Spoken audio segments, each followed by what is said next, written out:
C'est un Lualaba qui est devenu un chantier toujours, des chantiers interminables. Et comment voulez-vous dire que ces gens peuvent accepter à ce que M. Richard Muyej puisse se retourner? Donc ils sont en train de militer jour au lendemain pour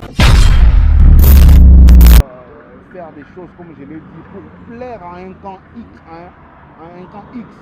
Donc, et si on n'arrive pas à arranger des choses, je crois que même ceux-là qui apprennent, qui sont encore sur le banc de l'école en train d'apprendre, donc vont se retrouver dans des situations pareilles.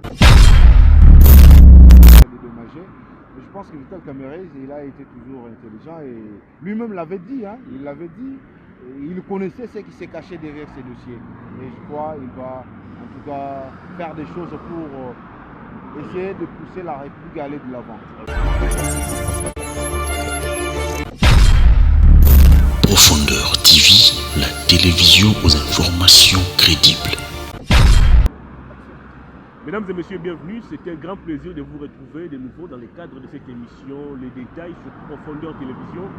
Vous pouvez donc comprendre, nous sommes en tournage extérieur. On va revenir sur l'actualité, mais plus particulièrement sur ce qui se passe dans la province du Lualaba. Vous avez appris la semaine dernière que l'Assemblée provinciale de Lualaba a livré à la justice son ancien gouverneur Richard Muyej, qui, jusqu'à preuve du contraire, reste encore gouverneur de cette province. Il a été livré à la justice.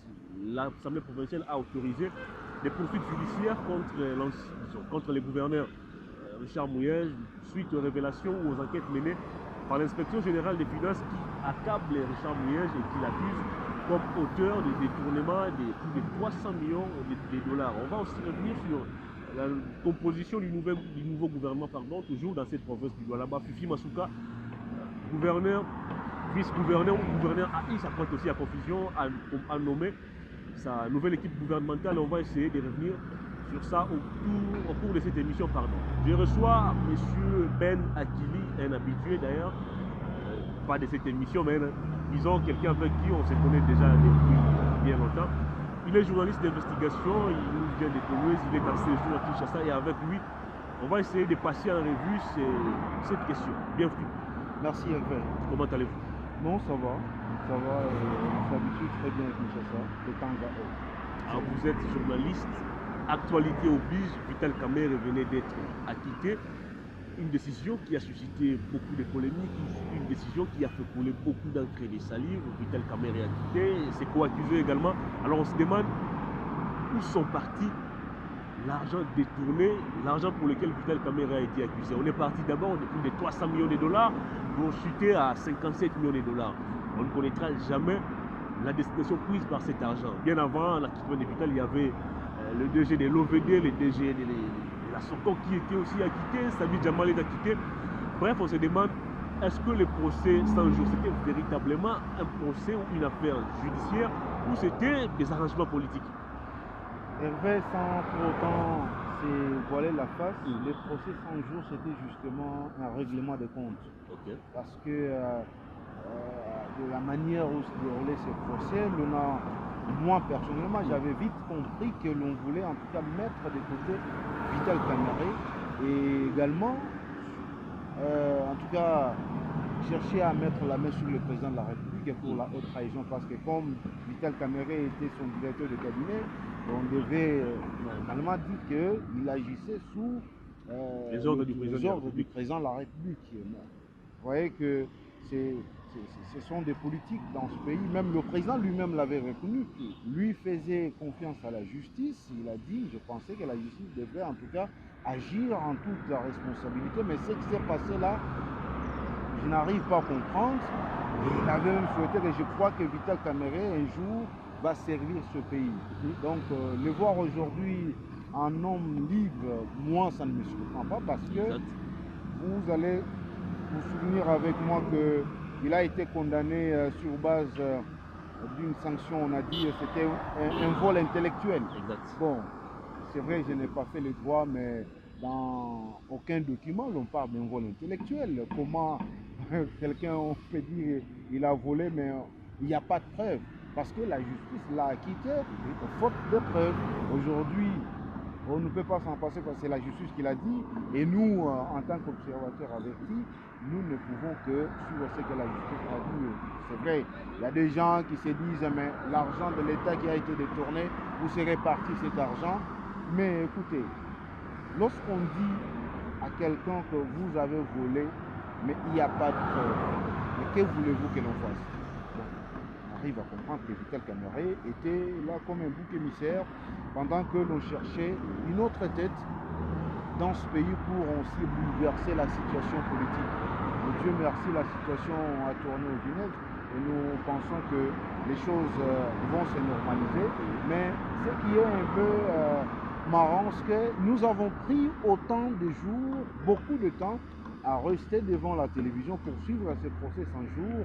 Mais surtout que ça coïncide avec le confinement. Bien sûr, mais après, voilà les résultats auxquels nous nous attendions. C'est vrai, moi, dès le début de ce procès, je me disais que c'est juste des scénarios, il n'y aura pas quelque chose de concret, même si on avait condamné Vital Kamerhe, faute de matériel, aujourd'hui, il est libre de tout mouvement. Donc, je pense que la justice a bien fait son travail, mais c'est une honte également lorsque on n'avait pas bien fait des choses.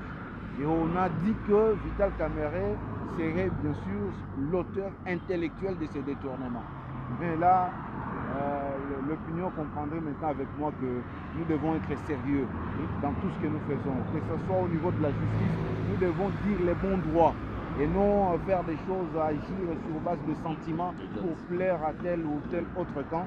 Là, nous allons risquer un jour d'amener du tohu-bohu dans tout ce que nous faisons. Exact. Alors, la Cour d'appel a évoqué l'insuffisance des preuves.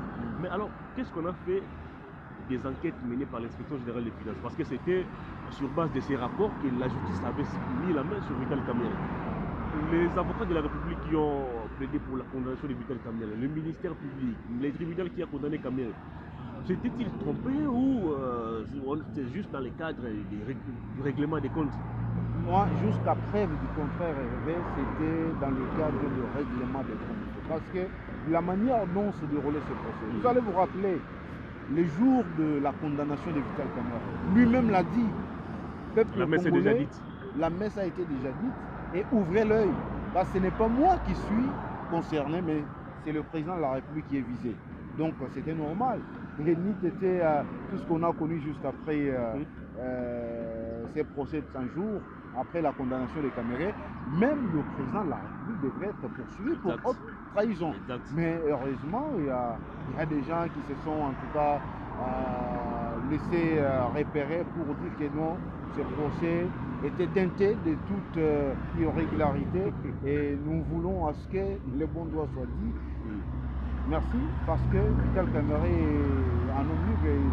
J'ai même appris qu'il veut aller tenir un meeting de paix, de soutien au président de la République. Mais ce que la justice a eu à faire dans le temps, c'est vraiment de l'ignominie qu'on a pu jeter sur cet appareil judiciaire. Parce que faire des choses, comme je l'ai dit, pour plaire à un camp X, donc, et si on n'arrive pas à arranger des choses, je crois que même ceux-là qui apprennent, qui sont encore sur le banc de l'école en train d'apprendre, donc vont se retrouver dans des situations pareilles. Et suite à des pressions politiques, ils risquent également d'agir pareil. Voyez-vous Vital Kamerhe saisir aussi la justice contre la République parce qu'il a été aussi sali? C'est sa réputation qui est en jeu, c'est sa crédibilité qui est même en jeu. C'est un acteur politique important, mais il a été sali, puis à ce jour il est lavé par la justice. Est-ce qu'il va-t-il se limiter là ou voyez-vous Kamerhe aller plus loin jusqu'à aller chercher peut-être je crois que des dommages et intérêts? C'est un homme sage. Il va plus regarder l'intérêt de la République. Je crois qu'il ne pourra pas encore se lancer dans cette affaire pour porter plainte contre la République afin d'être dédommagé. Mais je pense que Vital Kamerhe, il a été toujours intelligent et lui-même l'avait dit, il l'avait dit. Il connaissait ce qui s'est caché derrière ces dossiers. Et je crois qu'il va en tout cas faire des choses pour essayer de pousser la République à aller de l'avant. Dernier point sur les plans vraiment politiques, à ce jour, il y a pratiquement une absence de leadership au niveau de l'Union sacrée. Kaboul qui a été défenestré, Mbosso et Batiki dont les relations sont aussi en froid.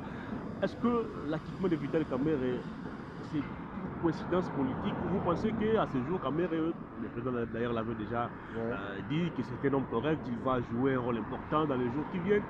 Voyez-vous Vital Kamerhe aujourd'hui peut-être remplacer Sama Lukonde? Parce que ça s'est mis déjà au niveau de l'opinion. Kamerhe est pressenti, futur Premier ministre. Kamerhe va-t-il revenir pour essayer aussi de remettre un peu de l'ordre dans la tête de l'Union sacrée, dont aujourd'hui le leadership pose aussi un sérieux problème?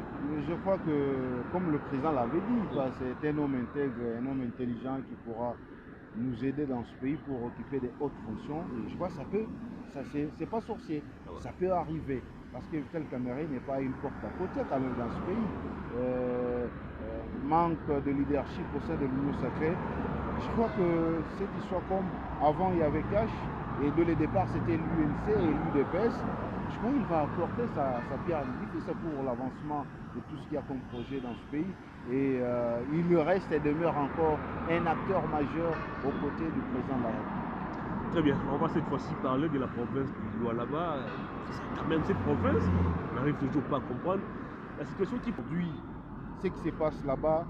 Nous nous demandons, est-ce que nous avons une assemblée provinciale au niveau du Lualaba? Richard Mouyej qui a été mis en accusation, je me rappelle, moi personnellement, j'étais dans la salle le 10 septembre 2021. On a mis Richard Mouyej en accusation. Le mot qui a été d'ailleurs balayé par la Cour constitutionnelle. La Cour constitutionnelle qui a dit que ce n'était qu'un acte politiquement posé et qui s'inscrivait dans le cadre du retrait de confiance. L'Assemblée a retiré sa confiance auprès du gouverneur de Provence. Et depuis tous ces jours, vous avez suivi comme moi que tout ce monde-là qui ne joue que le départ de Richard Mouyej va conjuguer déjà Mouyej comme étant ex-gouverneur du Lualaba. Mais comment ça fait-il que les députés provinciaux vont encore se réunir pour dire nous autorisons aujourd'hui la poursuite contre Richard Mouyej? Mais comment voulez-vous que quelqu'un qui hier n'était plus gouverneur, aujourd'hui vous vous réunissez pour lui donner la même qualité de gouverneur? Donc c'est simplement de l'acharnement. Ils se sont référés peut-être à la déclaration du VPM en charge de l'intérieur. Non mais oui, mais le VPM continue à dire que Richard Mouyej est toujours gouverneur du Lualaba. Parce que lui-même, il a dit la situation dépasse un peu l'entendement. La situation dépasse un peu l'entendement. 18 mois après, Richard Mouyej est toujours retenu à Kinshasa. La justice est là. On avait dit que non, il a détourné plus de 250 millions de dollars américains. Mais tout le temps qu'il a eu à passer ici à Kinshasa, la justice devrait en tout cas mettre la main sur lui. Mais comment Richard Mouyej est à Kinshasa? Il circule normalement et librement d'ailleurs. Et l'Assemblée provinciale qui aujourd'hui est devenue comme étant une caisse de résonance pour certains individus, que ce soit au niveau national et au niveau provincial, arrive à dire que nous aujourd'hui nous autorisons à la Cour de cassation de pouvoir poursuivre en justice M. Richard Mouyej. Même alors, Hervé, pour que l'on arrive à autoriser à la Cour de cassation de pouvoir poursuivre bien sûr un gouverneur, mais il y a une loi, la loi organique relative à la procédure devant la Cour de cassation. Je crois quand vous lisez en ces articles 80 jusqu'à 87, mais il est clairement dit qu'on autorise la poursuite d'un gouverneur lorsque ce dernier est mis en accusation. Mais depuis quand M. Mouyej a été mis en accusation? Parce que la question a été déjà balayée par la Cour constitutionnelle. Et j'ai vite compris que nos députés provinciaux, parmi eux, il y a ceux-là qui ne lisent pas les textes, qui n'arrivent pas à intérioriser la mission pour laquelle ils ont été envoyés au sein du Parlement provincial pour faire un travail. Donc, ils sont là justement pour servir à l'exécutif actuel de pouvoir chercher à mettre des trucs en jambe, parce que les soucis ici, il faut bien le dire, ils ne veulent pas entendre parler encore de Richard Mouyej. La seule chose qui leur reste, c'est d'apprendre seulement que M. Mouyej est décédé. Mais ils ont quel problème avec Mouyej pour les haïr? Mais oui, le problème est que parce que 18 mois après, ce qu'ils ont eu à faire au niveau du Lualaba, en connivence avec certains individus ici au niveau national, mais c'est plus grave. Parce qu'aujourd'hui, la province du Lualaba est devenue la province la plus endettée de la République. Ah bon? Mais je vous dis, cette province connaît des nantissements jusqu'à fin mars 2023. Vous pouvez vous imaginer. Madame le vice-gouverneur Fufu Masuka a eu à signer des dispositions irrévocables auprès des banques. Il y a des redevances minières qui sont payées par des sociétés minières qui, l'argent va directement dans des comptes privés de certaines entreprises qui ont des contrats dont Invest Congo au niveau du Lualaba. Cette entreprise perçoit de l'argent pour le travail pour lequel elle a été engagée, mais c'est désolant sur le terrain. Et les députés et Madame le vice-gouverneur ont peur du retour de Muyej parce qu'ils seront mis à découvert pour le mal qu'ils ont déjà eu à faire. Aujourd'hui, le Lualaba est en train de patauger. On ne parle plus de développement. Il y a des projets qui sont lancés, bien sûr, mais c'est un Lualaba qui est devenu un chantier toujours, des chantiers interminables. Et comment voulez-vous dire que ces gens peuvent accepter à ce que M. Richard Muyej puisse se retourner? Donc, ils sont en train de militer jour au lendemain pour, en tout cas, obtenir son arrestation. Mais chose qui n'arrivera pas parce que Richard Muyej avait déjà eu à présenter ses moyens de défense au niveau de l'IGF et au jour d'aujourd'hui. C'est un homme qui circule librement ici à Kinshasa. Mais comment expliquez-vous à ce jour, je ne sais pas si je dois l'appeler acharnement, ou comment expliquez-vous à ce jour la situation de Richard Muyej? Il a quitté la province, il a été convoqué ici à Kinshasa, il s'est rendu en Afrique du Sud pour des soins de santé, il revient à Kinshasa, bloqué jusqu'à ce jour ici. Comment expliquez-vous à ce jour cette cacophonie? Richard n'avait pas été convoqué à Kinshasa. Il a été appelé pour prendre part à la conférence des gouverneurs. Et depuis lors, il n'est plus... non, juste après, il est tombé malade, il devrait être évacué en Afrique du Sud. Dieu merci, il est revenu également au pays, en bonne et due forme, en bonne santé. Mais en étant gouverneur, il ne peut pas rentrer à Kolwezi sans pour autant voir l'autorisation du vice-premier ministre et ministre de l'Intérieur. C'est l'autorité provinciale. Mais est-ce que ce n'est pas aussi... Est-ce que le VPM est sincère dans son jeu ou dans son fonctionnement? Parce que c'est le même qui nous a dit que Muyej n'avait aucun problème et il est toujours gouverneur en fonction. Mais comment ces VPM n'arrivent pas à autoriser à Muyej de regagner Kolwezi? Est-ce qu'il y a une main noire au-dessus du VPM peut-être qui empêche à ce que Muyej puisse regagner Kolwezi? Je crois qu'il y a des individus, comme je l'ai toujours dit, il y a des individus à côté du président de la République qui pensent que lorsque Muyej va rentrer, donc leurs intérêts qu'ils ont pu avoir au niveau du Lualaba pendant l'absence de Richard Muyej, ces intérêts-là vont être stoppés. Parce qu'il y a de ces gens-là, Hervé, qui aujourd'hui considèrent le Lualaba comme étant leur champ. Et ils font les commerces là-bas. De l'argent qu'ils reçoivent à la fin de chaque mois, mais c'est au détriment de la population de cette province. Ils reçoivent l'argent pour avoir fait quoi? Pour avoir rendu quel service à la province? Non, mais ils manigancent des choses du jour au lendemain. Ce sont eux qui sont à la base de cette déstabilisation de la province du Lualaba. Aujourd'hui, je vous dis que Masuka, on a juste battu un mythe tout autour de Madame Masuka. Et en réalité, sa présence ne représente absolument rien dans l'échelle de la population lualabaise. Ces mêmes personnes sont à la base de la déstabilisation aujourd'hui de l'Assemblée provinciale de la province, de l'Assemblée provinciale du Tanganyika. Ces mêmes personnes sont à la base de la déstabilisation de la province que connaît la province du Lualaba aujourd'hui. Je vais vous donner un exemple. Au moment où, en 2021, au moment où on voulait mettre Richard Muyej en accusation par l'Assemblée provinciale du Lualaba, ces mêmes personnes ont séjourné au Lualaba pendant 48 heures pour faire pression à M. Kamweni, Louis Mataïla, qui est président de l'Assemblée provinciale, pour lui dire que vous devez tout faire pour arriver à mettre Richard Muyej Manguez Mas de côté. Et l'Assemblée n'a pas réussi, bien sûr, à voter une motion de déchéance contre les gouverneurs. Parce que même cette mise en accusation de Richard Muyej, mais l'Assemblée s'est basée sur quel travail? Sur le rapport de l'IGF. Mais écoutez, l'Assemblée a la liberté de pouvoir effectuer des contrôles parlementaires.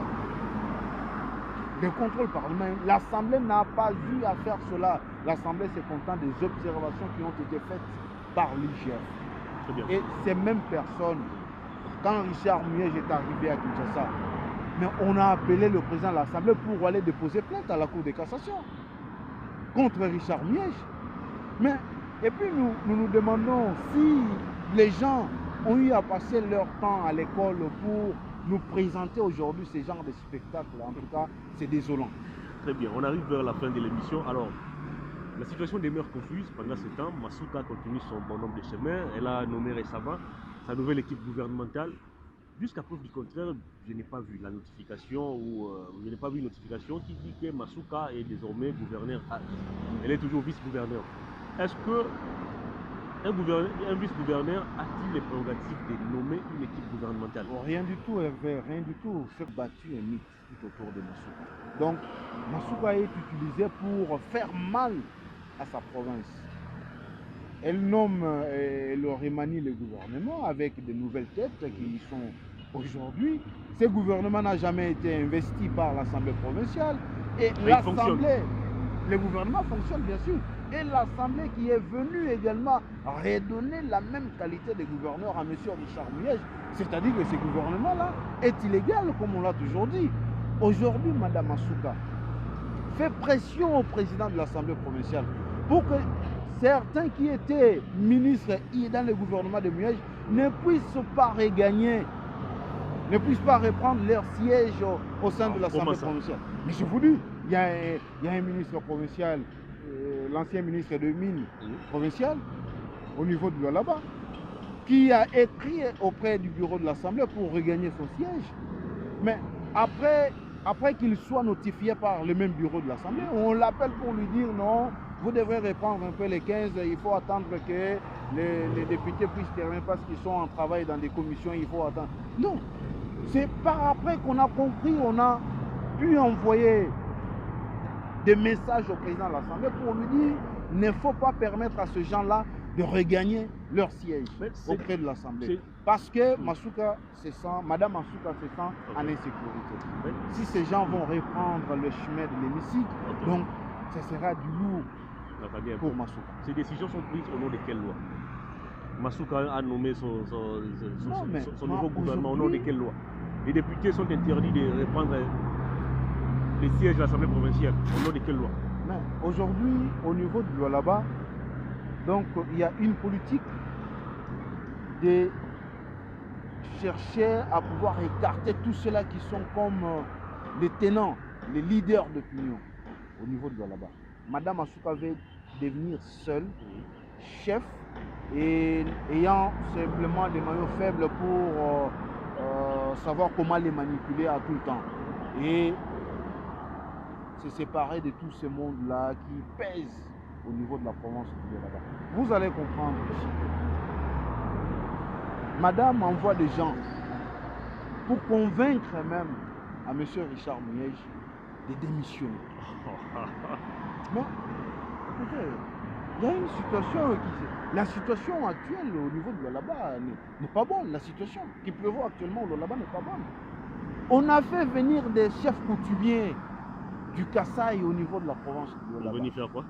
Non, mais sous prétexte que nous organisions une conférence de cohabitation pacifique. Comme qui dirait, il y avait un problème entre Lualaba et Kasaï au niveau de cette province-là. Et pourtant, l'agenda caché, ces chefs coutumiers logés et nourris par Mme Masuka, l'agenda caché est qu'ils viennent sensibiliser toute la communauté kassaïenne à rester, à se rallier derrière Mme Masuka. Et également, venir ici à Kinshasa pour plaider auprès du président de la République que Muyej ne puisse plus rentrer au Lualaba. Et ces gens-là, parce qu'ils sont en train de comploter pour nuire à la province, l'un d'entre eux est décédé, pas plus tard qu'hier, et certains sont agonisants dans des hôpitaux au niveau de Colosie. Et pour maintenant flouer cela, madame a pu déployer la garde républicaine à l'hôtel où étaient logés ses chefs coutumiers pour confisquer même des téléphones de passagers qui sont à l'hôtel pour que l'image ne puisse pas sortir. Vous voyez à quel point nous sommes en train de nuire même au développement de la province. Aujourd'hui, là, je l'ai dit, des projets qui sont lancés au niveau de là-bas, mais qui sont restés éternels.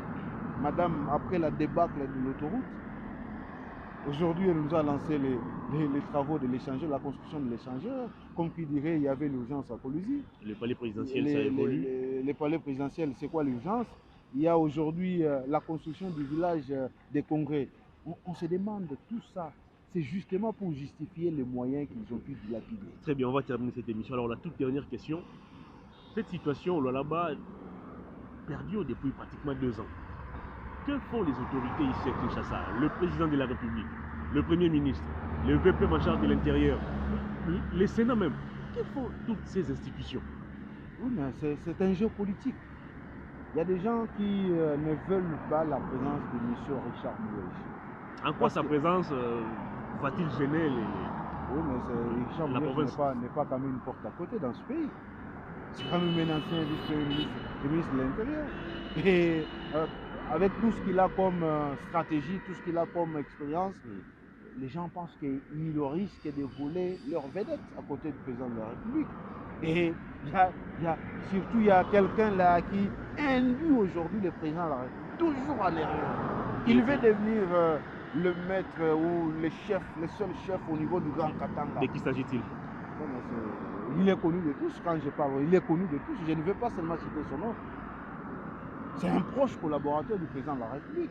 Les Katangais autour du président sont très nombreux. Oui, mais sans dire Kabé Katangais, j'ai dit que plusieurs de ses conseillers ce sont monsieur-là, Katangais. il est à la base de la déstabilisation de la situation qui prévaut maintenant au niveau de la province du Tanganyika.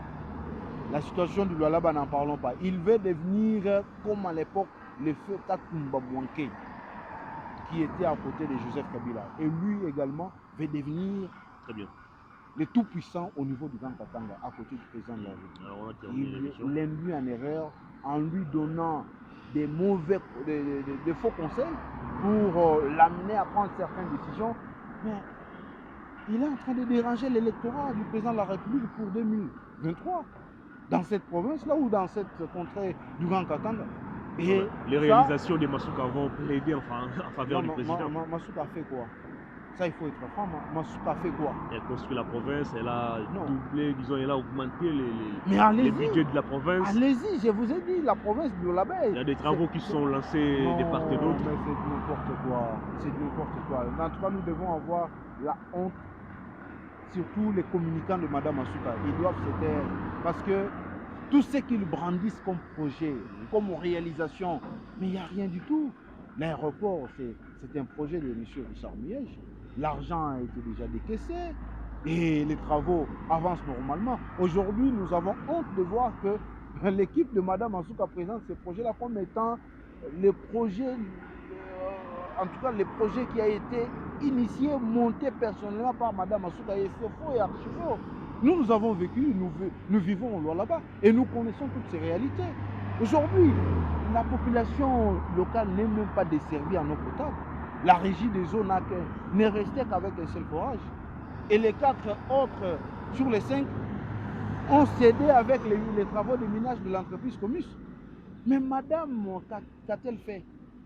Nous construire un échangeur. Est-ce qu'il y a l'urgence au niveau de Colosie? Très bien. On a terminé l'émission. Alors la caméra est là devant vous. Votre dernier message au public en rapport avec tout ce qui se passe au Lualaba et on va se séparer. Mon message s'adresse plus particulièrement à Mme Massouka. Madame, vous êtes une mère, vous avez des enfants. Ça ne sert à rien de chercher à vous cramponner à un poste. On a toujours dit, mieux vaut quitter, il faut savoir quitter la table avant que celle-ci ne soit desservie. Quand vous faites du mal aux gens, sachez que le mal risque de se répercuter sur même certaines de vos générations. Alors ce n'est pas la situation que nous souhaitons. Laissez tout ce que vous faites là pour nuire à M. Richard Mouège. Richard Mouège, c'est bien lui qui vous a pris comme étant sa colistière et vous avez travaillé à ses côtés pendant plusieurs années. Aujourd'hui, chercher à les nuire et souhaitant même sa mort, en tout cas, c'est une malédiction. Parce que tout ce qui s'est fait au Lualaba, vous êtes en train de vendre mal l'image du chef de l'État. C'est au nom du chef de l'État. Pendant que vos frères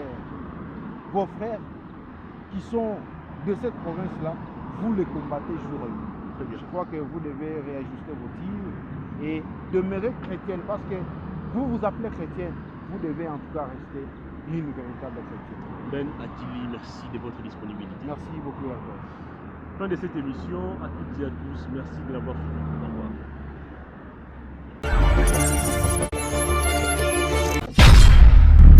Profondeur TV, la télévision aux informations crédibles.